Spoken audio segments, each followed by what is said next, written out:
Welcome to the Inspired Living with Autoimmunity podcast, the podcast for high achievers who want to stay sharp, focused, and full of energy despite their diagnosis. With your host, National Board Certified Functional Medicine Health Coach, Julie Michelson, where Julie helps you take your power back from autoimmunity. And now here's your host, Julie Michelson.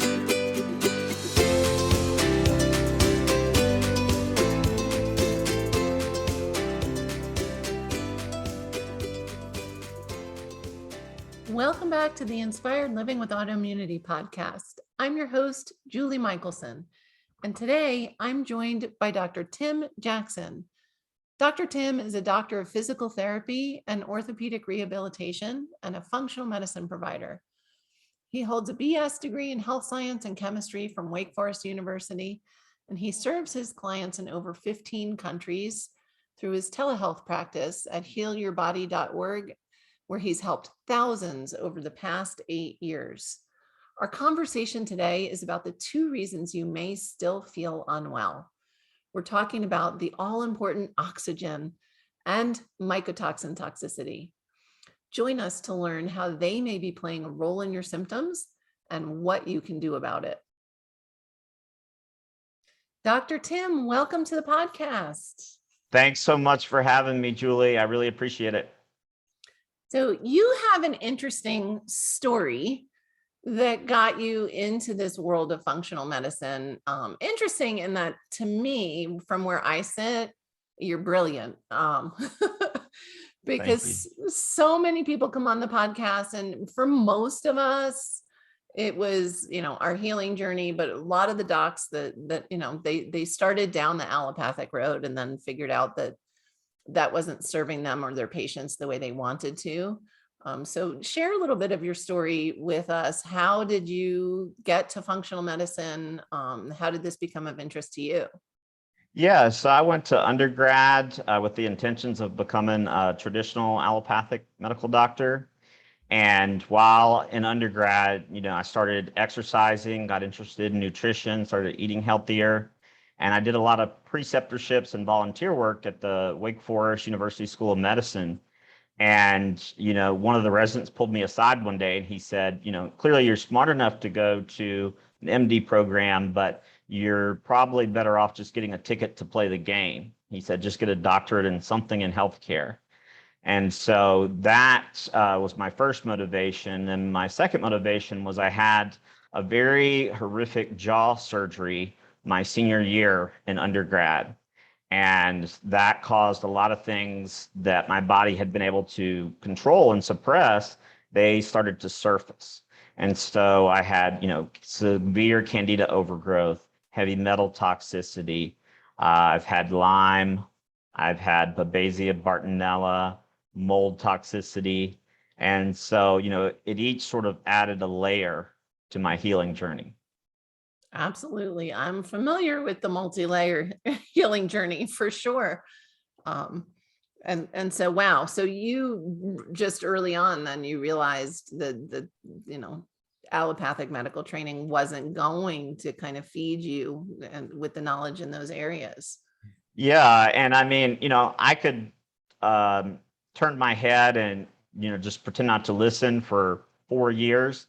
But then if you have to do a residency after that, you can't practice the way you want to. And if you do, you get slapped on the wrist, and, it's just not a pretty picture. So. Well, kudos to you. You're an early adopter in that you didn't see the need to take the wrong path to begin with. And I know that you've made such a contribution in this space. And so, lucky for everybody that you just knew which direction to go in. Thank you so much. So I want to talk about this, 2 reasons you still don't feel well. Let's get into what are these 2 areas of health that are blocking healing for people? So one, most people think of glutathione as the body's most important molecule. And it's extremely important as an antioxidant. But the most critical substance for our entire bodies is oxygen. And so if we don't breathe correctly, then every cell in our body is going to be starved. And all the functions that are supposed to take place biochemically, physiologically, they won't occur. And so over the past several generations and even centuries, we've become more vertical growers, meaning our skulls grow vertically. And you need some of that, but you also need to grow horizontally. And so your maxilla, it should be wider than your mandible. And when it's not, that concept is called centric relations, where they take the lower jaw, the mandible, and they bring it up and back. But when you do that, it reduces the real estate for your tongue. And so then you start to have difficulty breathing during the day, but also at night.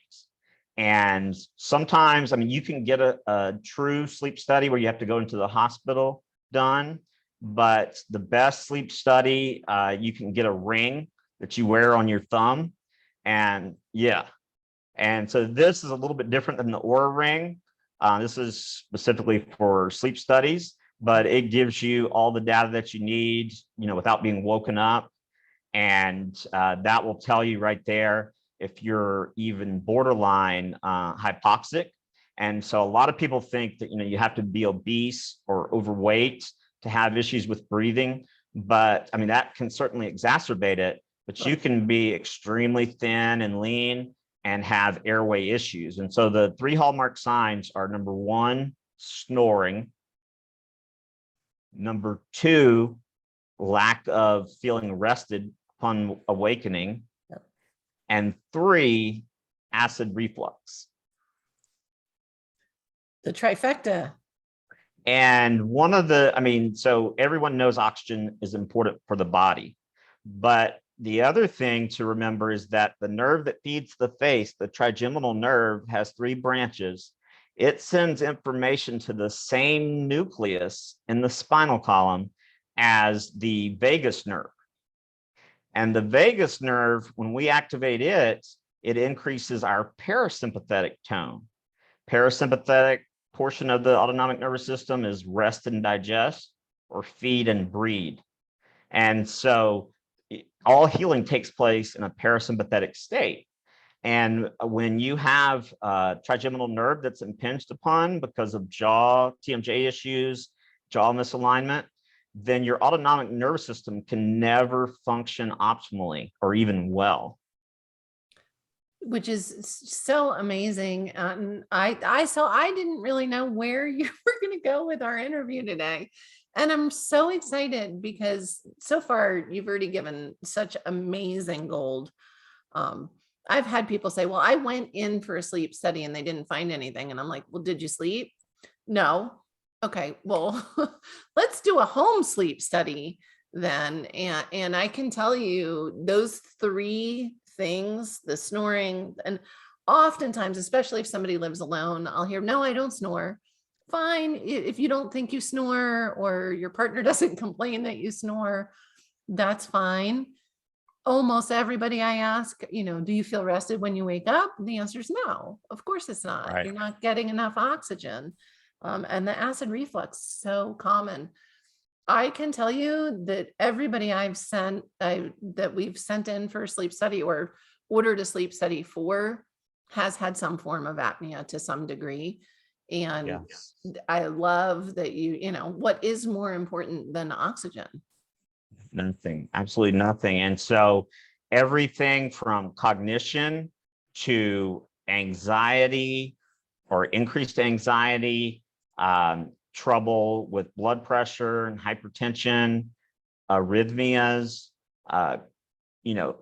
cerebral ischemia or lack of blood flow to the brain, all that is impacted by your jaw alignment.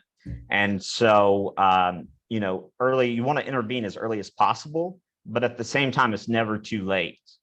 And so, the first appliance I have people get brings the mandible down and forward. And then the second one usually happens about 18 months later. That helps expand the maxilla, the upper jaw. And so, one of the dentists I collaborate with who helped develop the device, when he's lecturing to other dentists, the first thing he tells them, especially the orthodontist, is forget about the teeth. Teeth are always going to be secondary to an airway. Mm. And I remember as a kid, you can see me for those listening on audio. Maybe you've not ever seen me, but I have a narrow face. It's not a mystery. If you look at me, you probably can guess. I can probably use that. Not that I have apnea at this time, but it doesn't matter. But I remember as a kid, and I'm older than you, so this, the devices back then were not as kind, were, technologically advanced as they are now. But I remember being so grateful that I didn't, quote unquote, need a palate expander. I had some friends with a palate expander. Now here I am in my 50s thinking, wow, it would have been so good if they had given me a palate expander back then, because I have no idea, I have no question if I were to head to an orthodontist right now, they would be like, wow, we need to open your jaw up for sure. So my colleague who sold his dental practice at the age of 47, went back and did an entire residency in airway health. Orthodontists, when they put people in braces, it's kind of the analogy he gives is it's like a dermatologist who goes to inject filler into your nasolabial folds, and they see a melanoma, but they inject anyways. That would be malpractice. And that's what orthodontists are doing when they bring the jaw up and back. That is reducing the real estate for your tongue, and that's bad bueno. Yeah, it's definitely not good. So with the patients you're treating and the people that you're seeing, can there be apnea with a proper structure? So it's theoretically possible, but it's extremely unlikely. Okay. And so, we have to remember that optimal is very different than quote unquote normal. Yes. And so, like the person you mentioned who said the sleep study didn't show anything, they never do, unless it's just your O2 sats go down to like 60. But everything below that, you're actually at more risk because you're not getting treatment and you're going to have hypertension. You never get deep sleep, so you never can detoxify. Because if you think about it, if you get chased by a tiger, that's stressful to your nervous system. What if you choke 25, 35 times a night? Sure. And if you look at the people who are the best athletes in the world and the people we consider the most attractive, they have wide maxilla. Yep, absolutely. And we have not evolved away from that. No. That's fascinating. I love that. So that's number one, oxygen. Yes. Number two, mycotoxins. It's my mold. Yeah, mold. Colleague first handed me Dr. Shoemaker's book, Mold Warriors, back in 2009. And, I've evolved the way I address mold and mycotoxins, over that time. But mycotoxins literally disrupt every function in your body because your mitochondria that produce energy, and we have to remember that we need energy for digestion, to think, not just to run or jump. And so the mitochondria, they can either be in a state where they produce energy or in a defensive mode. And that defensive mode is referred to as the cell danger response. And mold is probably the most common activator of the cell danger response. And so when the mitochondria aren't producing enough energy, the brain and the heart will be impacted the most because they consume the most energy. Which people don't think of, like you said, it's like, it's not about running, it's about running your systems. And a lot of the mitochondrial supplements, you might think would be stimulating and keep you up, but sleep is a very energy dependent process. So if your mitochondria are working better, you should sleep better. Absolutely. I actually do a lot to try to support my mitochondria. And I was just was making my little supplement packs for the next week or so yesterday. And thinking about that because people don't, they'll be like, but isn't that for energy? And I'm like, well, it's for cellular energy. And Right. I need that as somebody with less than optimal detox pathways. I joke, I call myself a collector. Um, I want to make sure that systems are running the best they can Absolutely. while I'm sleeping, for sure. And that's why, a lot of people who start taking supplements or doing therapies and treatments to improve their cellular energy production, they feel like they're reacting negatively to the therapy. But in reality, when you start to increase mitochondrial energy output, you're going to start to detoxify. Right. Your immune system is going to go after pathogens. Well, because it has the Yeah. resources all of a sudden to do it. Let's dig in a little bit. Let's talk about mycotoxins. How are we getting exposed? And why is this such a, I mean, you already touched on why it's such a problem for our bodies, but why are the numbers of, mycotoxin illness, or so many people are actually walking around ill and have no idea that that's one of the drivers? What's going on? Why are we so exposed? Yeah, so mycotoxins themselves technically aren't the problem.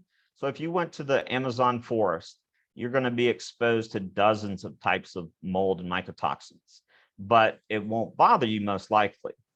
And that's because, here, especially in the United States, buildings now are built to be more energy efficient. So you don't get a good exchange of indoor and outdoor air.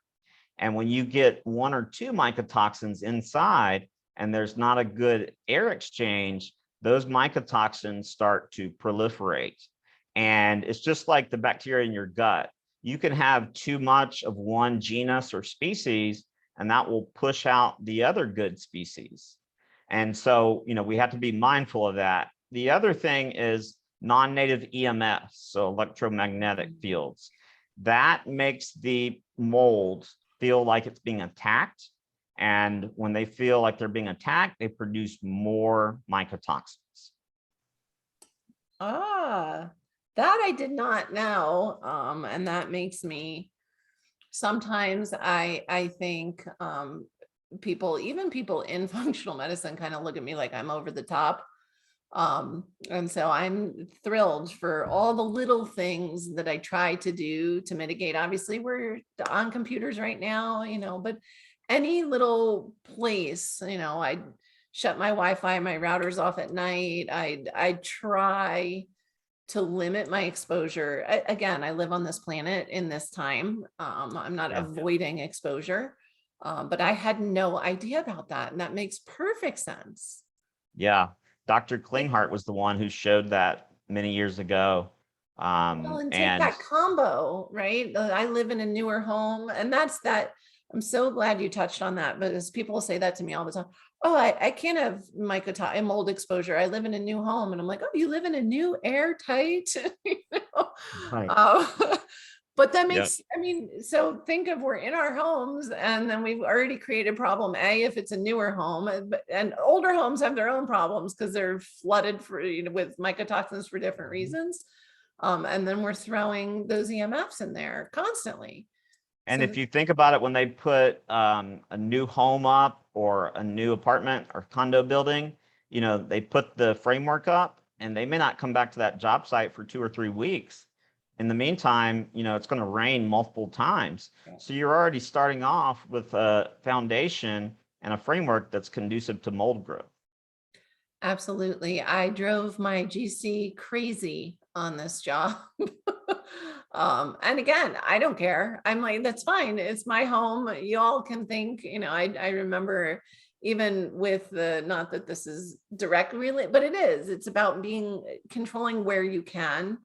The electrician basically literally called me crazy because I said I just wanted incandescent lights in the house. And well, we don't do that anymore. I'm like, well, that's you do here though, because this is what I That's what you want. need. Yeah.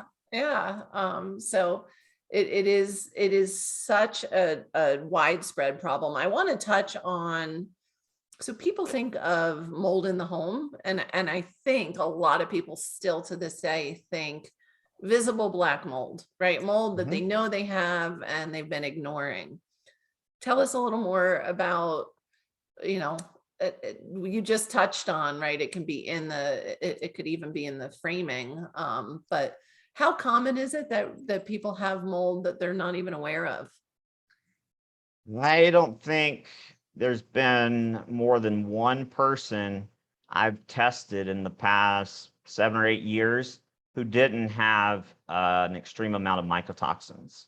Yeah. And sometimes, so when you do these tests, you have to provoke the mycotoxins. Right. So something like an infrared sauna session, some liposomal glutathione, or even go to a clinic and get a glutathione push. Mhm. But these mycotoxins, they're extremely dangerous because, with homes, like you said, we think of black mold, and people say, "Oh, I don't have black mold. There's no visible mold." But most species of mold you can't see with the human eye. Right. And And so, the mold isn't what's making you sick anyway. That's right, the kicker. right. And so the mold, um, you know, can produce mycotoxins. It can and does produce mycotoxins. And, the different types of mold, one that I'll mention that's very common, aspergillus. Mhm. And all the one common thread that all mycotoxins have is they negatively impact the immune system. And they do other things. They block mitochondrial health. They block the NRF2 pathway. So detoxification is blocked. They slow down, the mitochondria. So that's going to affect the heart, the brain. And so I've had patients and clients who own multi-million-dollar homes, and they think that they can't have mold because the house costs a lot, but the mold didn't get that memo. The mold doesn't know anything about that. It does And not so, differentiate. yeah, I'm personally more focused on the health of a home, and putting the right structures in the right place. Because right now, the court systems in most states don't recognize mold as a problem. Right. And so until contractors are held liable, we won't be able to get better structures. That is so, so true. So how can, most of my listeners have been diagnosed with autoimmunity, or they think they have it, or they have a loved one who has it, and they may not have ever even explored the mycotoxin pathway, and or other toxins, which is a shame. And that goes back to allopathic medicine not taking the same approach that we do. But how do we know? Like, how do we know if we have these issues? So I would say the more systems and bizarre, so the more systems involved and the more bizarre symptoms you have, test for mold. But mold, it can be a direct contributor or an indirect contributor, but it's certainly worth testing, especially if you've lived in the southeastern United States, but even in the Northeast and Midwest, because you have increased precipitation without evaporation. And so that can seep into the foundation. And so I think it's worth doing a urine mycotoxin test. There's several labs that offer them. You just want to make sure you provoke the mycotoxins and then you address them slowly. So if you've been taking probiotics, a high quality probiotic, and you haven't noticed a difference, it could be because of mycotoxins. So when I see mycotoxins, that changes the order in which I do everything. Because if you don't address those first, taking a probiotic and things like that, it won't hurt you, but you won't really receive the benefit. That is such amazing advice. And the one thing I want to highlight that you said, the more symptoms and the more bizarre, the more systems involved and the more bizarre the symptoms, is, and I try not to be one of those people that sees mycotoxins everywhere. But like you said, I've never had, that's not true. I have one client whose panel was beautiful. And it wasn't just mycotoxins, all of her toxins, and it was provoked. And I said, I was like, how did you know, how can, and she lives in Texas. I was like, Yeah. how can this be? And she laughed. She goes, I've been working on this for 20 years. It should, it should be clean. She was proud, but so literally that's one person. Everybody else that I've tested definitely, has above acceptable levels of mycotoxins, and they're definitely playing a role.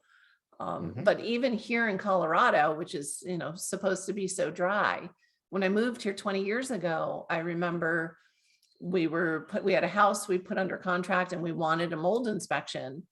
And they were like, and of course we were coming from South Florida. So, Right. but literally they said like, this is Colorado. We don't have mold here. And no, not true. We do. Right. And you and Yeah. we're talking about our homes, but it can be your workplace, Your for kids, car. the school. So many of our schools are older and moldy. So Yeah. it doesn't have to be in your home. Yeah. And And I, with some of us, people like me, it could be a past exposure that you're not clearing. yeah. So when I get someone's urine mycotoxins results back, if they're elevated, I tell them I can't say how, that 70% of this is due to your current home, 20% due to your former office. So we need to make sure that those things are clear, because otherwise we're just treading water and wasting resources. We only want to start to detoxify when we make sure the re-exposure is not constantly happening. And the second thing that can happen with mycotoxins is they colonize different areas of the body. So you may not be getting exposed anymore, but if they colonize, like in the paranasal sinuses, which is extremely common, they're basically using the pituitary gland as a punching bag. Wow. So that affects hormonal production. It affects many, many areas of the body. Which, then the hormones run everything else. And Right. you touched on, I want to highlight, you use probiotic as the example. If we're taking supplements and they're not doing any good, is that one of the indicators of like, That and sympathetic dominance. So, we talked about the jaw and how that influences parasympathetic versus sympathetic dominance. But if you're in a fight or flight state, it's very hard to detoxify, to heal, to have any restorative sort of functions take place. well, okay, so that's a lot. And this is the Inspired Living podcast, right? I don't want people to feel overwhelmed, hopeless, and depressed. What can we Oh, no. do? What are some steps we can take? I know you said test, but Yeah. beyond that. Yes. So, if you already have a house that's built, number one, you want, at the very minimum, you want to have the air ducts cleaned twice a year. Okay. So that's something that, regardless of whether you have mold or you don't, because the mold could have colonized in the air ducts. And so when you have a home testing company come out, you want to make sure they use multiple testing methods. Air sampling, like the little dishes, Petri dishes you get at Lowe's and Home Depot, they're accurate for massive, massive quantities of mold. But you can still have a positive home or building or office or car, and it not show up on an air sample.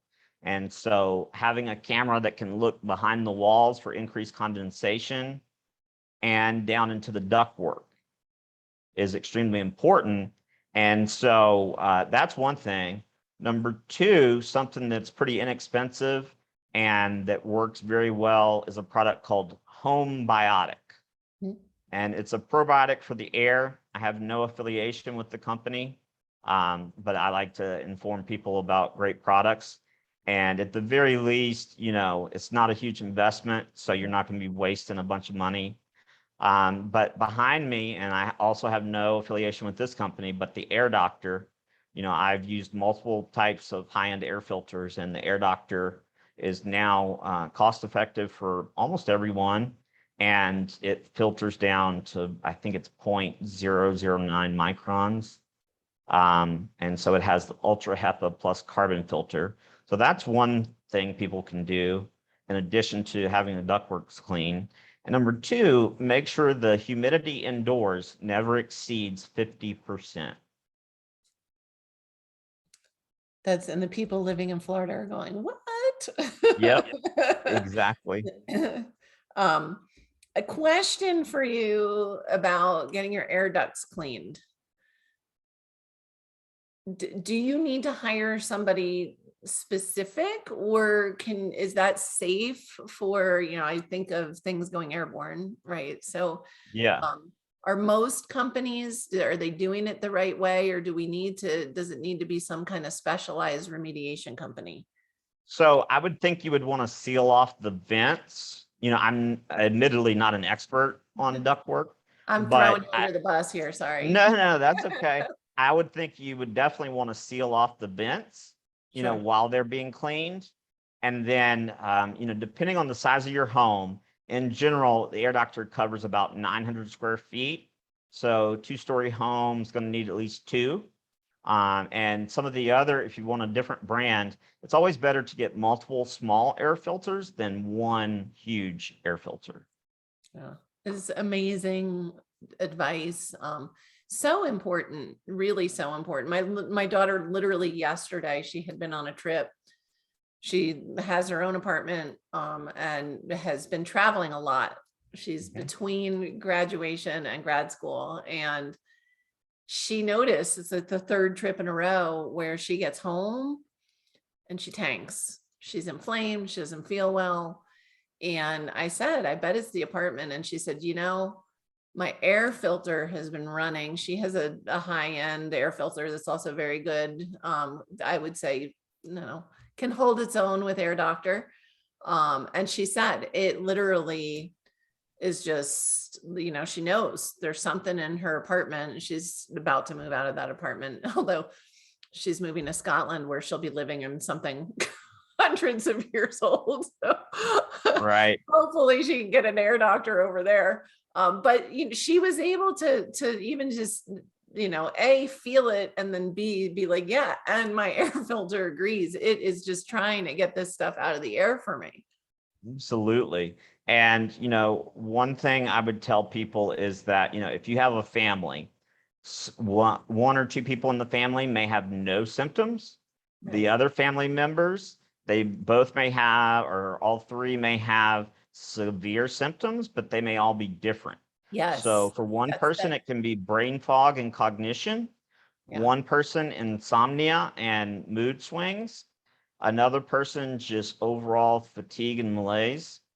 So don't rule out mold based on that. Yeah, you name it. Somebody said to me, well, what are the symptoms? And I was like, are you free all day? I mean, literally, I can't think of one thing that couldn't possibly be connected to.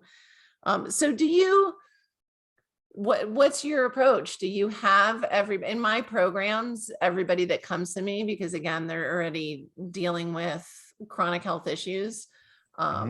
We always test. But what about you? What's your kind of criteria, or how do you handle that with people?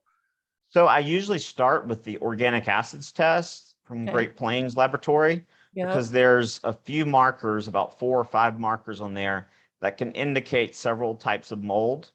And if that's positive, I'll usually do the urine mycotoxins test. And people say, well, why do you do that test? It's not going to change things. But actually it does, because the molecular weight of each mycotoxin is slightly different.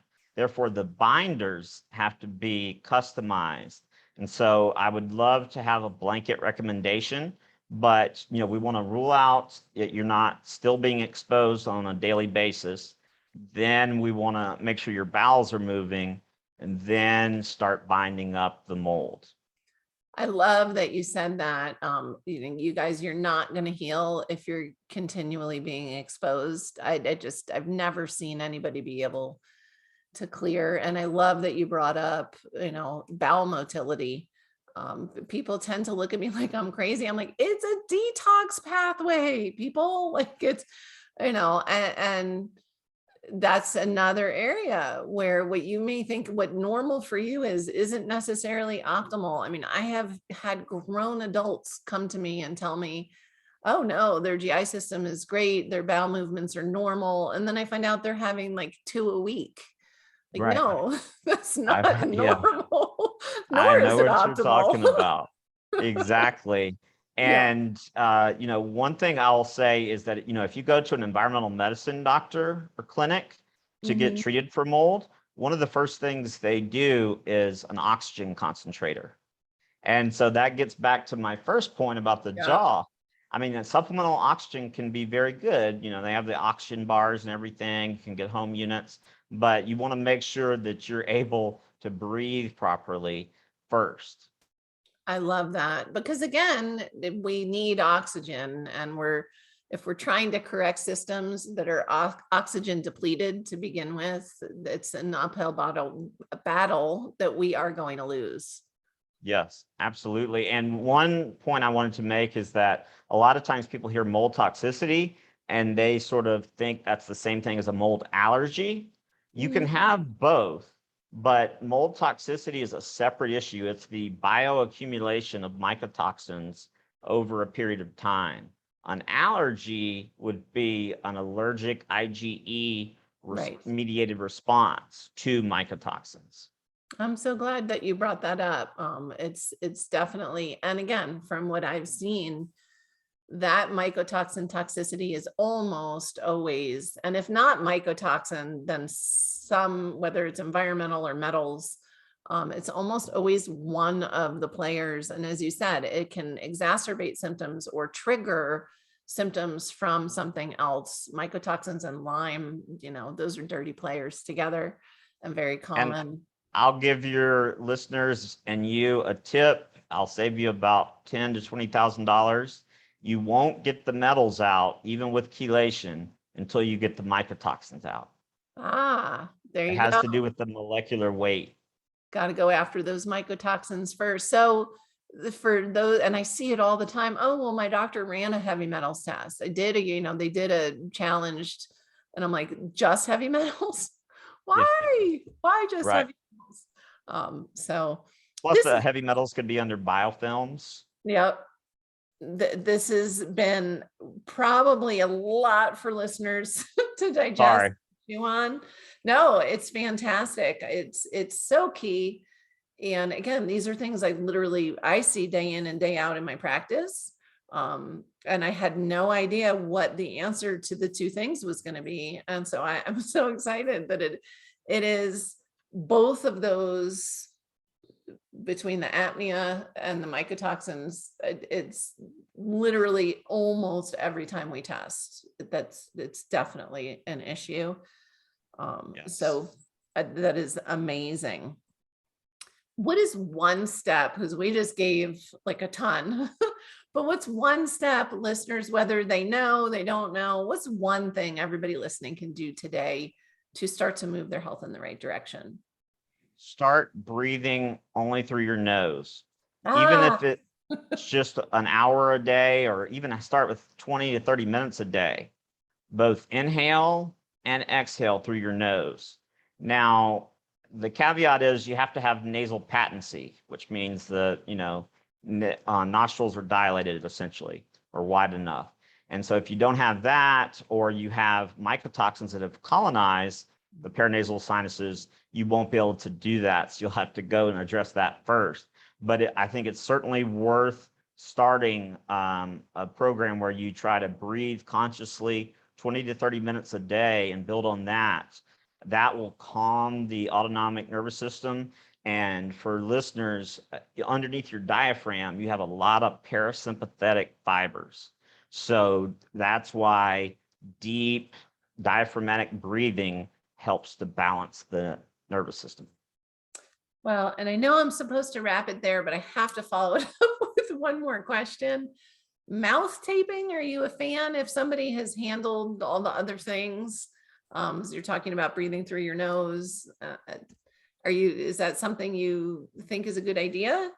So most people, even without a sleep study, after my colleague taught me this stuff, you start looking at people differently, and you can say, yeah, that person has an airway issue.